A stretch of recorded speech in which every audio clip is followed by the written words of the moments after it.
গত কয়েকদিন ধরেই বা বলা ভালো কয়েক মাস ধরেই বিভিন্ন দেশ থেকে খবর আসতে শোনা যাচ্ছে যে কোনো অজ্ঞাত পরিচয় ব্যক্তি খালিস্তানি জঙ্গিদের মেরে দিচ্ছে। এসব দেশগুলোর মধ্যে রয়েছে ইউএসএ, ইংল্যান্ড, অস্ট্রেলিয়া, পাকিস্তান আর খালিস্তানিদের হেভেন কানাডা। এসব দেশ থেকে অনেক খালিস্তানি জঙ্গিদের অজ্ঞাত পরিচয় ব্যক্তিরা মারা চালু করাতেই গোটা ওয়েস্টার্ন কান্ট্রি নড়ে চড়ে বসেছে। আর তারা এই সব দোষ ভারতের ইন্টারন্যাশনাল গোয়েন্দা সংস্থা রয়ের ওপর লাগাচ্ছে। যদিও এই ধরনের অনেক অপারেশন এই সব ওয়েস্টার্ন কান্ট্রিগুলো করে থাকে, কিন্তু তারা ভারতের এই ধরনের অপারেশনকে মানতে পারছে না, নাকি এরকম অপারেশন করা যায় না। আজকে এই ভিডিওতে এই সবটা নিয়ে আলোচনা করব, কিন্তু তার আগে চ্যানেলে নতুন হলে চ্যানেলটি সাবস্ক্রাইব করুন আর ভিডিওটি একদম এন্ড অবধি দেখুন। এই খালিস্তানি জঙ্গিদের মারার ঘটনা অনেকদিন ধরেই চলছে, কিন্তু এটা সবচেয়ে বেশি হাইলাইটে আসে গত সপ্তাহে, যখন আমেরিকার সংবাদ সংস্থা ওয়াশিংটন পোস্ট এটা বলে দাবি করে যে আমেরিকান অফিসিয়ালরা মনে করছেন যে ভারতের গুরবন্ত সিং পান্নুকে মারার ছক করেছিল, কিন্তু সময় থাকতেই সেটা ব্যর্থ হয়ে যায়। এখানে নাম জড়ায় দুই ভারতীয়, বিক্রম যাদব আর নিখিল গুপ্তার। মনে করা হয় যে এই বিক্রম যাদব, যাকে এজেন্ট বলে সন্দেহ করা হয়, তিনি বিজনেসম্যান নিখিল গুপ্তাকে বলেছিলেন পয়সা দিয়ে একটা হিটম্যান হায়ার করতে যে পান্নুকে মারবে। এবার এই পান্নুর একটা ছোট্ট ডিটেলস দিয়ে দিই। এই গুরবন্ত সিং পান্নু হলো এক খালিস্তানি বিচ্ছিন্নতাবাদী লিডার আর আমেরিকার এক অ্যাডভোকেট, যার সিটিজেনশিপ কানাডার।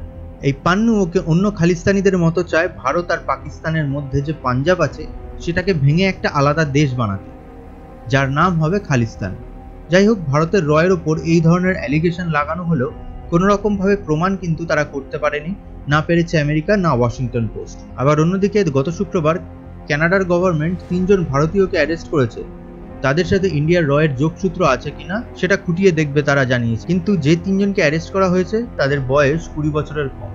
এত কম বয়সে কোনো এজেন্টকে রিক্রুট করে বলে তো আমার জানা নেই, বা এত কম বয়সে কোনো ফিল্ড এজেন্টও পাঠায় না। তবে কানাডিয়ান সরকার এটা দাবি করে যে এই 3 জন নাকি জড়িত ছিল আরেক খালিস্তানি টেররিস্ট হরদীপ সিং নিজ্জারের অ্যাসাসিনেশন। এবার এমনটা হতেই পারে আসল খুনিদের ধরতে না পেরে কানাডার পুলিশ এই 3 জন নির্দোষীকে ফাঁসিয়ে দিচ্ছে, কারণ কানাডায় তো খালিস্তানিদের সন্তুষ্ট রাখতে হবে, তবেই কানাডার সরকারে থাকবে, জাস্টিন ট্রুডো সরকারে থাকবে। এরকম আরও অনেক অ্যালিগেশন অনেক দেশ থেকেই লাগানো হচ্ছে ভারতের ওপর, আর কাউকে কাউকে অ্যারেস্ট করা হচ্ছে এই বলে যে তারা রয়ের এজেন্ট, কিন্তু কোর্টে তারা কিছুই প্রমাণ করতে পারছে না। আর এই লিস্টে রয়েছে পাকিস্তানও, আর পাকিস্তানও এখন বলতে শুরু করেছে যে ভারত তাদের মাটিতে এসে খালিস্তানি জঙ্গিদের মারছে। পাকিস্তান তাদের তো জঙ্গি মনে করে না, পাকিস্তান বলে যে খালিস্তানি বিপ্লবীদের মারছে। কিন্তু একটা কথা, পাকিস্তান যে এই সমস্ত খালিস্তানিদের পুষছে এটা শুনেই অবাক লাগে, কারণ খালিস্তানিরা যে শুধু ভারতের অংশ বা ভারতের পাঞ্জাবের অংশ ভাঙতে চায় এমন না, তারা কিন্তু পাকিস্তানের ভেতরে থাকা পাঞ্জাবকেও ভেঙে নতুন একটা দেশ বানাতে চায়। তাহলে পাকিস্তানের এটা বোঝা উচিত, যদি তুমি সাপ পোষো অন্যকে ছোবল খাওয়ানোর জন্য, তবে সেই সাপের ছোবল তোমাকেও খেতে হবে। পাকিস্তানের অত বুদ্ধি থাকলে তো আজকে দেশটার এই অবস্থাই হতো না। ভারত অন্যদিক থেকে এটা বলতে শুরু করেছে যে এইসব জঙ্গিদের এগেনস্টে এসব দেশগুলো কেন কোনো অ্যাকশন নিচ্ছে না, এবং কথাটা ঠিকই, এসব দেশগুলো চায় না ভারত তার শত্রুদের এভাবে সিক্রেটলি মারুক, কারণ তারা এসব দেশগুলোতে গিয়ে লুকিয়ে আছে। কিন্তু ইউএস এর মতো দেশ তাদের শত্রুরা অন্য দেশে গিয়ে লুকিয়ে থাকলে সেই সব দেশের শহরের ওপর আক্রমণ করতেও কিন্তু পিছপা হয় না।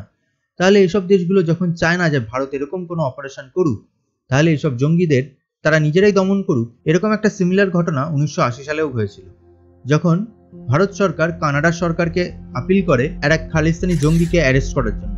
কানাডা সেটা ইগনোর করে এবং পরবর্তীকালে সেই জঙ্গিটাই একটা ভারতীয় প্লেনে বম্বিং করে, যাতে 329 জন মারা যায়। এবার যারা বোম মেরে সাধারণ মানুষদের মারে তাদেরকে বিপ্লবী বলা যায় নাকি জঙ্গি, সেটা আপনারাই বিচার করুন। এবার আসি কি কি বিপদ ভারতের আসছে আর যার জন্য কি আসলেও দায়ী। এখনো অবধি কোনো অ্যালিগেশন প্রমাণ হয়নি, তাই কিছু বলা যায় না। তবে অ্যালিগেশন প্রমাণ হলে আমেরিকার তরফ থেকে জানানো হয়েছে ইন্ডিয়াকেও একটা ইনভেস্টিগেশন চালাতে হবে, আর যদি এসব দেশে রয়ের অ্যাক্টিভিটি ধরা পড়ে ইন্ডিয়াকে পাবলিকলি ক্ষমা চাইতে হবে আর দোষীদের সাজা আর এরকম অপারেশন আর না করার কথা স্বীকার করতে হবে। কিন্তু কেন? এরকম অনেক অপারেশন তো আগে মোসাদ করেছে, ইউএস তো করেই থাকে। যদি ভারত জঙ্গিদের মেরেই থাকে তাতে অসুবিধা কিছু? আসলে এরকম অপারেশন সামনাসামনি হয়ে থাকলে তাতে আপত্তি নেই, মানে আর্মি পাঠিয়ে যদি এরকম করে অপারেশন করা হয় তাহলে আপত্তি নেই।